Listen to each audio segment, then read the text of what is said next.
sabar menghadapi musibah.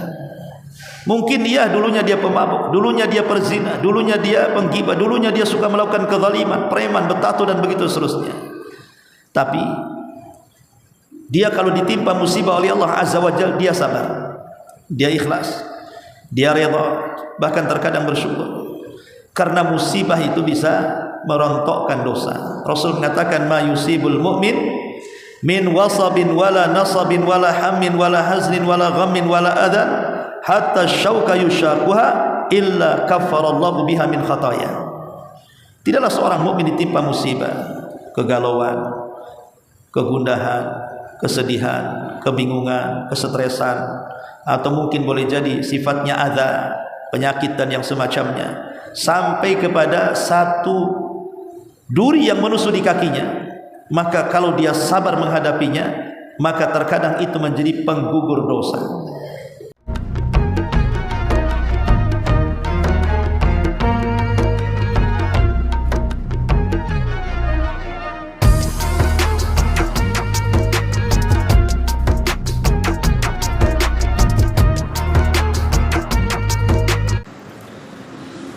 Bismillahirrahmanirrahim. Assalamualaikum warahmatullahi wabarakatuh. Alhamdulillah wassalatu wassalamu ala Rasulillah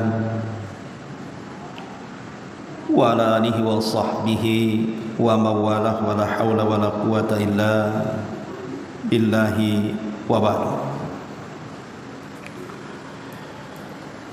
Alhamdulillah, di malam ini kita bisa kembali duduk di majelis ilmu di Masjid Nidaul Ilmi, dan tema di malam hari ini kita akan membahas tentang para pelaku dosa besar tetapi Allah masukkan mereka ke dalam surga. Ma'asyiral muslimin yang dimuliakan Allah Subhanahu wa taala, sebelum kita menjelaskan kenapa dan apa sebabnya para pelaku dosa besar ini bisa masuk surga, kita akan mengenal apa itu dosa besar. Karena dosa terbagi dua, ada dosa besar, ada dosa kecil. Al-Imam Al-Zahabi dan yang lainnya mendefinisikan bahwa dosa besar itu maka fihi haddun fid dunya au jaa fihi wa'idun fil akhirati bil adzabi awil ghadabi au kana fihi tahdidun au la'nun li fa'ilihi. Jadi dosa besar adalah dosa yang ada hadnya di dunia. Seperti kalau mencuri potong tangan, kalau berzina dan sudah menikah dirajam, kalau minum khamar maka dicambuk 80 kali, dan begitu seterusnya. Jadi dosa yang ada hududnya, ada hukum hududnya di dunia, atau terdapat ancaman di akhirat. Mungkin ancamannya berupa azab, atau ancamannya berupa amarah Allah Azza wa Jalla, atau ancamannya berupa laknat bagi para pelakunya, dan begitu seterusnya. Intinya bahwa dosa besar menurut Imam Az-Zahabi adalah dosa yang ada hukum hududnya di dunia dan ada ancaman beratnya di akhirat. Adapun ciri-ciri dosa besar, pertama, Allah Subhanahu wa taala memang menyebutkan dosa itu adalah dosa besar. Seperti Allah menyebutkan dalam surah An-Nisa ayat 2 ketika bicara soal larangan memakan harta anak yatim. Allah katakan innahu kana huban kabira. Sesungguhnya perkara itu termasuk dosa yang sangat besar. Yang kedua, dosa itu disifati oleh Nabi SAW sebagai dosa yang menjerumuskan kepada kebinasaan. Seperti Nabi SAW mengatakan, ijtanibu sab'al mubiqah, jauhi oleh kalian 7 dosa yang membinasakan kalian. Kemudian yang nomor 3, di mana terkadang Nabi SAW mensifati dosa besar itu dengan kalimat a'zamudz dzunub, sebesar-besarnya dosa. Seperti Nabi SAW pernah mengatakan kepada para sahabatnya, ayyu dzambi a'zam indallah, tahukah kamu dosa yang paling besar di sisi Allah Subhanahu wa taala? Kalau ada kalimat seperti ini, berarti dosa yang akan disebutkan termasuk dosa besar.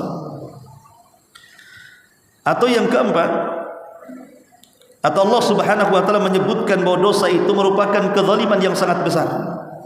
Seperti Allah mengatakan dalam surah Luqman ayat 13, ketika menjelaskan tentang dosa kesyirikan, maka Allah mengatakan inna syirka la zulmun azim, sesungguhnya kesyirikan itu dosa yang sangat besar. Atau yang kelima, di mana Allah Subhanahu wa taala menyebut dalam sebuah ayat tentang amarah, di mana Allah Subhanahu wa taala akan murka, seperti tersebut dalam surah An-Nisa ayat 93, ketika Allah menyebutkan tentang dosa pembunuhan seorang mukmin secara sengaja. Maka Allah Subhanahu wa taala mengatakan, wa ghadiballahu alaihi, maka Allah akan menumpahkan amarahnya kepadanya. Kemudian yang keenam, terkadang Allah Subhanahu wa taala menyebutkan dengan mengatakan bahwa mereka akan menjadi musuh-musuh Allah Subhanahu wa taala. Seperti tertera dalam surah Al-Baqarah ayat 278 79 ketika bicara soal riba, di mana Allah mengatakan fa illam taf'alu fa'dhanu biharbin minallahi wa rasulih. Kalau mereka tidak berhenti dari riba, maka mereka telah mengiklankan perang bermusuhan dengan Allah dan Rasul-Nya. Atau yang ketujuh, di mana terkadang Nabi SAW menyebutkan dosa besar itu, di mana Allah Subhanahu wa taala mensifati bahwa para pelaku dosa besar mereka adalah orang yang berpaling atau menjadi lawan daripada Allah Subhanahu wa taala. Sebagaimana Nabi SAW bersabda, man halat syafa'atuhu duna haddin min hududillah faqad dhadallah. Kalimat faqad dhadallah, sungguh dia telah menentang Allah. Berarti dosa yang di dalamnya ada penentangan kepada Allah, berarti dosa itu dosa besar. Kemudian yang nomor 8, tersifati dengan kerugian, seperti yang disebutkan dalam surah Al-A'raf 99, ketika Allah menyebutkan tentang orang yang merasa aman dari makar Allah. Maka Allah mengatakan, afa aminu makrallah fala ya'manu makrallah illal qaumul khasirun. Apakah mereka merasa aman dari makar Allah? Tidaklah orang yang merasa aman dari makar Allah kecuali orang yang rugi. Berarti orang yang merasa aman dari makar Allah termasuk dosa besar, karena tersebut kalimat khusran, kerugian. Atau yang nomor 9, tersifati pelakunya dengan fasik, seperti Allah menyebutkan dalam surah Al-Maidah ayat 81. Allah mengatakan, walakinna katsiran minhum fasikun, tetapi kebanyakan mereka adalah fasik. Kemudian yang nomor 10, pelakunya diancam di akhirat Allah tidak akan memandangnya, Allah tidak akan mengajak bicara dengannya, dan Allah tidak akan membersihkan dosa-dosanya. Seperti Rasul mengatakan, salasatun la yukallimuhumullahu yaumal qiyamah wa la yanzuru ilaihim wa la yuzakkihim wa lahum adzabun alim. 3 orang tidak diajak bicara Allah, tidak dilihat Allah, tidak dibersihkan Allah pada hari kiamat. Kemudian yang nomor 11, terdapat hudud di dunia, hukuman-hukuman di dunia seperti tadi, mencuri potong tangan, berzina kalau belum menikah cambuk 100 kali, kalau sudah menikah rajam sampai mati, dan begitu seterusnya. Atau Nabi SAW menyebutkan dosa itu bisa membatalkan amalan, seperti Rasul mengatakan, man taraka salatal asri habita amal. Siapa yang meninggalkan salat asar gugur amalannya. Ketika ada tersebut kalimat gugur amalannya, menunjukkan dosa itu adalah dosa besar.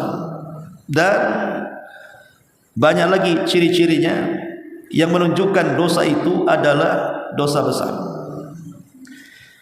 Baik ma'asyiral muslimin wal muslimat rahimani wa rahimakumullah. Setelah kita mengetahui tentang definisi dan ciri-ciri dosa besar, dosa besar ini ikhwan berbeda dengan dosa kecil.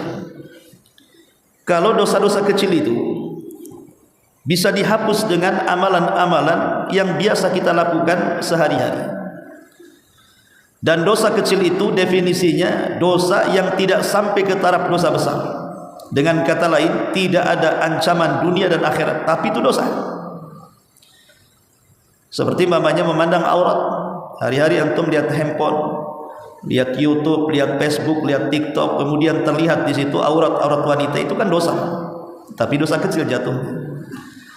Tapi kalau terus-terus dilihat setiap hari, walaupun dosa kecil ya ditumpuk-tumpuk jadi besar juga kan begitu.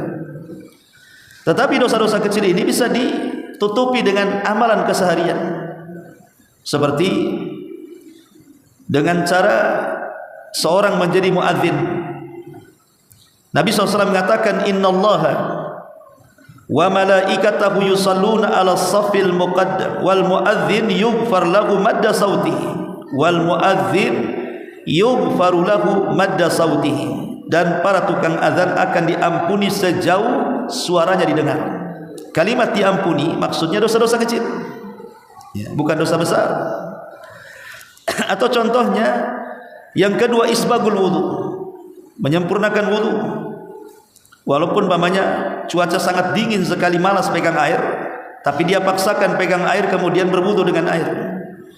Kata Nabi SAW, idza tawadda al-abdul muslim wajhahu kharaja min wajhihi kullu khati'atin nazara ilaiha bi ainihi ma'al ma'. Barang siapa seorang hamba berwudu, faghassala wajhahu, maka dia pun mencuci wajahnya, kharaja min wajhihi, maka keluar dari wajahnya setiap kesalahan yang pernah dipandang oleh matanya. Begitu juga saat mencuci tangan, saat mencuci kepala, saat mencuci kaki, maka dosa-dosanya akan luntur. Maksudnya dosa di sini bukan dosa besar, maksudnya dosa kecil. Atau saat seseorang kemudian pergi ke masjid, langkah, setiap langkah kita ini satu mengangkat derajat, satu menghapus kesalahan. Kalau antum melangkahkan dari rumah ke masjid di Darul Ilmi, setiap langkahnya itu satu mengangkat derajat, satu menghilangkan kesalahan. Maksudnya kesalahan di sini bukan dosa besar, maksudnya dosa kecil. Atau orang yang melaksanakan salat wajib, kata Nabi SAW, as-salawatul khamsu wal jum'atu ila jum'ati wa ramadhanu ila ramadhan mukaffiratun ma bainahunna idza ijtunibatil kaba'ir. Di antara salat-salat salat 5 waktu, dari zuhur ke asar, dari asar ke maghrib, dari maghrib ke isya, dari isya ke subuh, itu di antara salat-salat antara salat wajib ke salat wajib berikutnya menggugurkan dosa. Tapi yang dimaksud di sini adalah bukan dosa besar, tapi dosa kecil. Atau dengan cara berzikir, salat malam, membaca Al-Quran, dan begitu seterusnya. Jadi ibadah-ibadah harian yang di dalamnya ada keutamaan mengampuni dosa, maksudnya dosa-dosa kecil. Karena dosa besar tidak bisa dihapus dengan ibadah.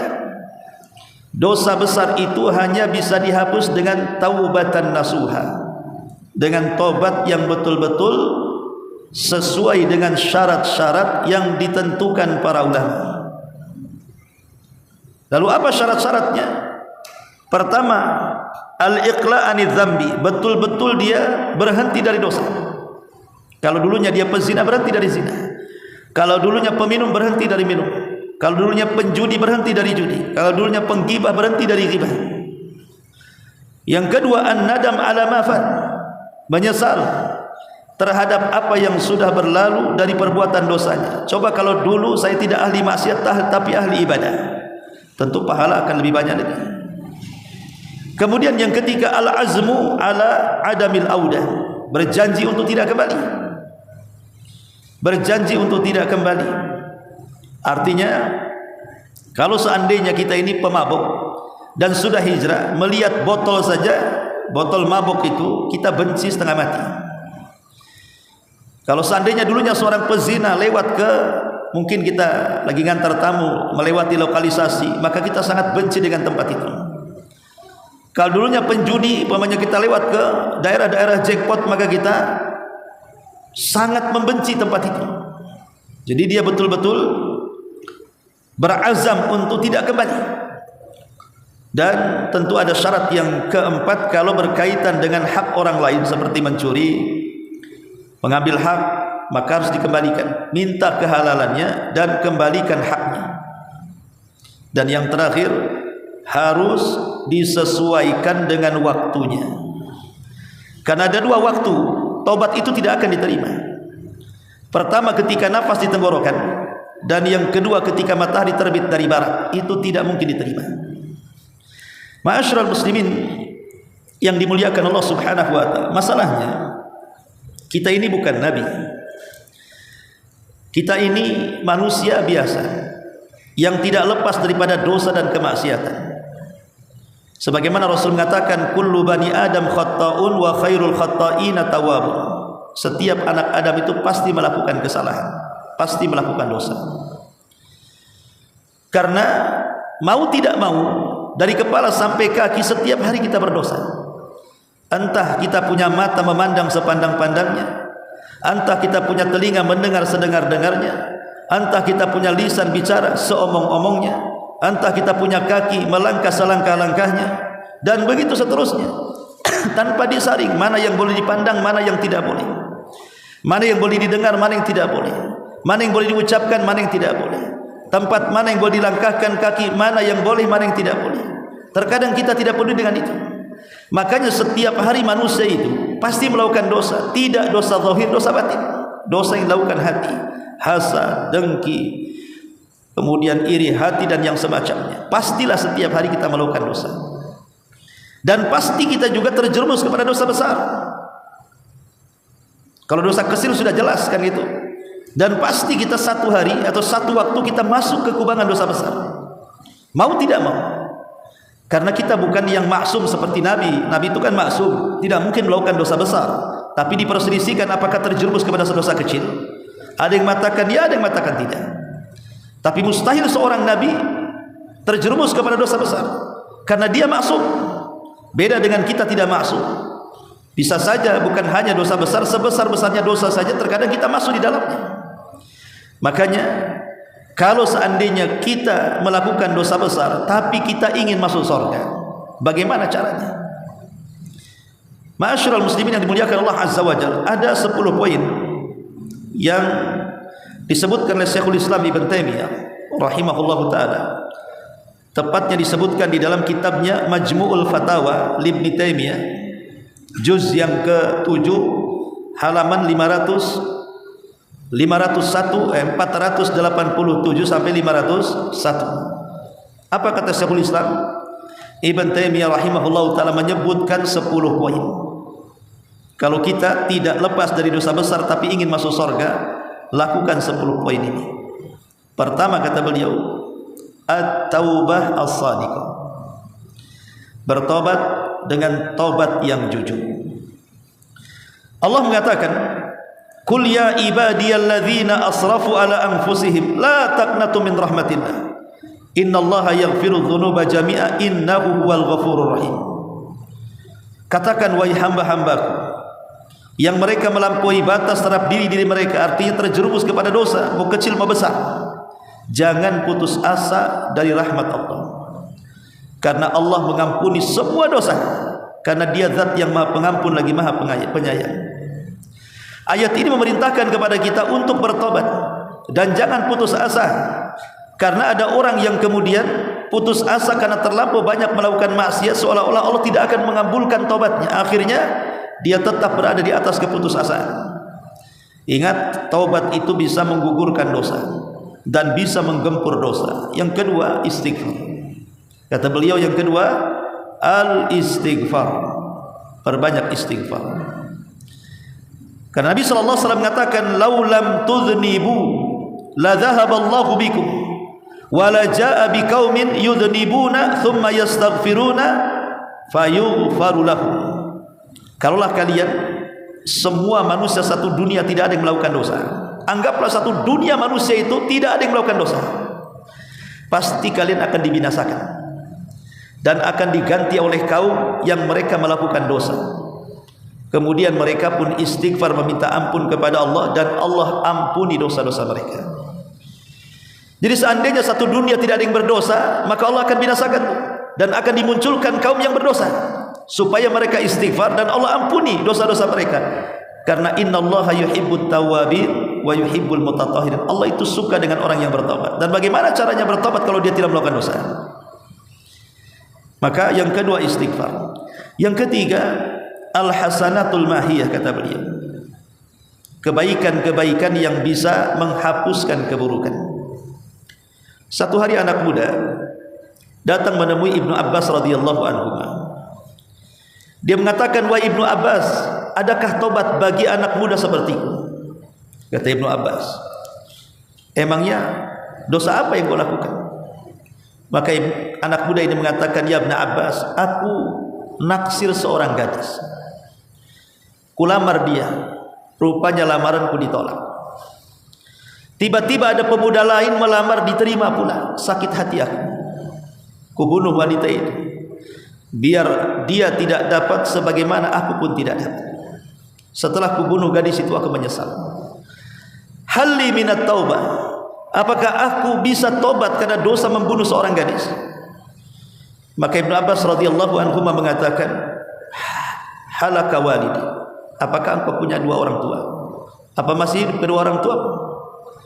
Maka anak muda ini mengatakan, tentu wahai Ibnu Abbas. Kata Ibnu Abbas, farji, ulanglah, berbuat baiklah kepada orang tua. Muridnya Ibnu Abbas mengatakan, wahai guru, saya tidak paham dengan jawaban kamu terhadap anak muda itu. Anak muda ini bertanya, ingin taubat karena sudah membunuh. Kenapa kau jawab disuruh berbuat baik kepada orang tua? Menurut saya antara jawaban dan pertanyaan tidak nyambung. Kata Ibnu Abbas radhiyallahu anhu mengatakan, tahukah kamu, di mataku tidak ada amalan yang jauh lebih istimewa dibandingkan birrul walidain, berbakti kepada orang tua. Dan Allah mengatakan, innal hasanat yudhibnas sayyi'at, sesungguhnya kebaikan-kebaikan itu terkadang bisa menghapuskan keburukan. Boleh jadi kalau dia betul-betul berbuat baik kepada orang tua dan mendapatkan pahala, pahalanya bisa menutupkan dosa pembunuhannya. Itu maksudnya. Boleh jadi berbuat baik kepada orang tua mendapatkan pahala dan pahalanya bisa menutup dosa pembunuhannya. Itu namanya kebaikan menutup keburukan.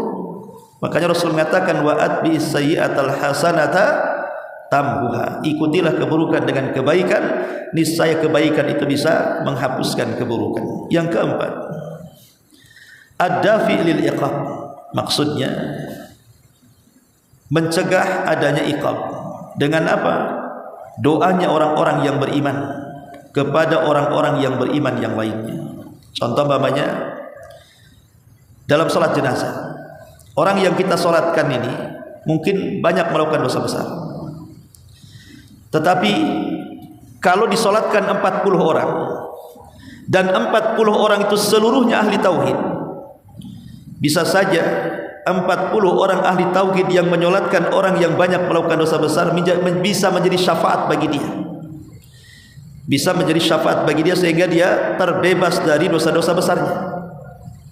Ini juga salah satu penyebab di mana dosa besar akan diampuni. Yang kelima, ma ya'malu lil mayyit min a'malil birr, boleh jadi orang yang melakukan dosa besar ini, ya betul dia dosa besarnya banyak.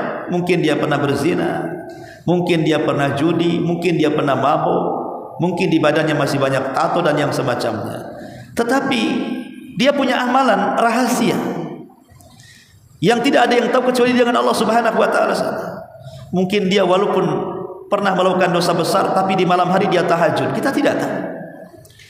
Mungkin dia bersedekah dengan ikhlas, kita tidak tahu. Mungkin dia bersilaturahim, mungkin dia punya amalan-amalan rahasia antara dia dengan Allah Subhanahu wa taala. Yang amalan-amalan rahasia itu terkadang bisa menghapuskan dosa-dosa besarnya. Kemudian yang keenam, syafaatun Nabi. Syafaat dari Nabi SAW. Karena dosa besar ini, selama dia tidak sampai kepada kekafiran dan kesyirikan, ada kesempatan masuk surga. Kalau dia termasuk orang yang mendapatkan syafaat Nabi SAW, bisa saja dia tidak akan masuk neraka dan langsung masuk surga. Maka mintalah syafaat pada Nabi SAW. Kemudian yang nomor 7, sabar menghadapi musibah. Mungkin dulunya dia pemabuk, dulunya dia perzina, dulunya dia penggibah, dulunya dia suka melakukan kezaliman, preman, betato dan begitu seterusnya. Tapi dia kalau ditimpa musibah oleh Allah Azza wa Jalla, dia sabar. Dia ikhlas, dia redha, bahkan terkadang bersyukur. Karena musibah itu bisa merontokkan dosa. Rasul mengatakan, ma yusibul mu'min min wasabin wala nasabin wala hammin wala haznin wala ghammin wala adhan hatta syauka yushakuha illa kaffarallahu biha min khataya. Tidaklah seorang mukmin ditimpa musibah, kegalauan, kegundahan, kesedihan, kebingungan, kesetresan, atau mungkin boleh jadi sifatnya adza, penyakit dan yang semacamnya, sampai kepada satu duri yang menusuk di kakinya. Maka kalau dia sabar menghadapinya, maka terkadang itu menjadi penggugur dosa. Kemudian kata Syekhul Islam Ibnu Taimiyah yang ke-8, ma yahsulu fil qabri minal fitnah wadh-dhaghata war-raw'ah. Atau mungkin bagi seorang mukmin ketika masuk ke dalam kuburan, dia merasakan bagaimana himpitan kuburan, bagaimana fitnah kuburan, bagaimana rasa takutnya berada di kuburan. Lah, peristiwa-peristiwa kubur itu juga bisa menggugurkan dosa. Maksudnya dosa setelah kiamat dibangkitkan dan mereka dihadapkan di hadapan Allah di padang mahsyar. Kemudian yang nomor 9 kata Syekhul Islam, ahwal yaumal qiyamah, ataupun kengerian pada hari kiamat. Itu juga bisa menggugurkan dosa bagi orang yang beriman tentunya. Kemudian yang ke-10, rahmat Allah dan ampunannya. Karena ada orang-orang yang tidak mendapatkan syafaat, tapi mereka masih memiliki iman sebiji dzarrah, dan mereka sudah jadi abu pun di neraka, tapi dengan rahmatnya mereka dikeluarkan dari neraka. Bukan dengan syafaat, tapi karena rahmat dan ampunan Allah, karena masih ada sedikit dari keimanan dalam hatinya. Inilah di antara 10 perkara yang disebutkan oleh Syekhul Islam Ibnu Taimiyah rahimahullah dalam kitabnya Majmu'ul Fatawa. Wallahu a'lam, saya kira cukup. Subhanallah bihamdika asyhadu an la ilaha illa anta astaghfiruka wa atubu ilaik. Wallahu ta'ala a'lam. Assalamualaikum warahmatullahi wabarakatuh.